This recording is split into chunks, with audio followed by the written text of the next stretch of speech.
Today's hypertrophy workout, we got lower body, traps, and forearms. We'll be spending the majority of the time on lower body, about half or a little over half, and then finishing up on traps and forearms. You can see one of my favorite modifications of that Bulgarian split squat. I'm using the end of a leg extension machine actually, so that my foot can naturally rotate as I lower down and work the front of the quad on that front leg. Here I've got a goblet pulse squat. It's not extending the hips all the way. It's a good way to get a good burn. Full workout you can see today. Take a screenshot so you have access to the full program as you go through your lift.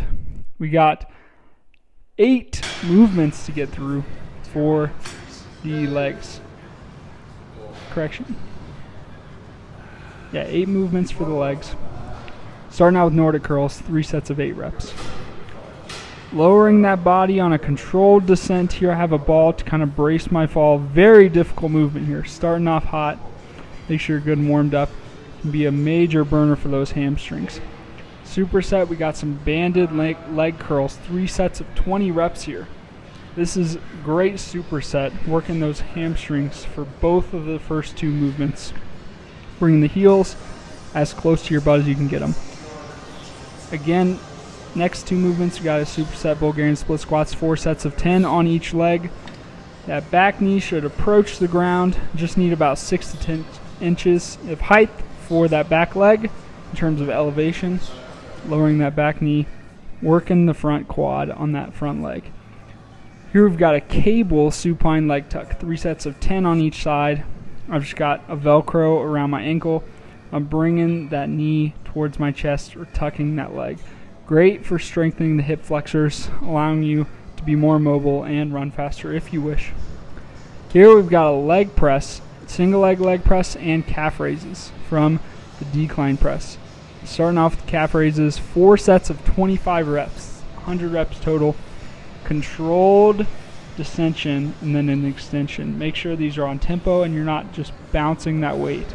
You get a much better burn for those calves. Single leg press. You should be at about the same weight you're doing for your calves when you're on that single leg. You won't need to load nearly as much weight as if you're doing both legs. Here you can see one leg is tucked. I'm lowering just like if I was doing a double leg press and pushing off on that platform. Final 2 movements. We got dumbbell goblet pulse squats, 3 sets of 20 reps as shown in the preview. No superset for this one, just knock out all 3 sets, and then you can move into your sandbag hip bridges. Final movement for the legs, focusing on those glutes. This is about a 70 to 80 pound sandbag, so it's pretty heavy. If you don't have a sandbag or something heavy like this, you can use barbells, dumbbells, or other weights you have available to yourself. Get into that full front bridge by flexing and activating those glutes. Traps and forearms, we just got 2 movements for each. Starting out with traps, you got cable shoulder shrugs, facing away from the cable and drawing those traps up towards your neck and shrugging. 4 sets of 15 reps. You can superset that with your curl bar behind the back drags, 4 sets of 12 reps. I have been told this is difficult if you have a larger butt or glutes. However, this is a great exercise for those lower traps that go towards the middle of the back.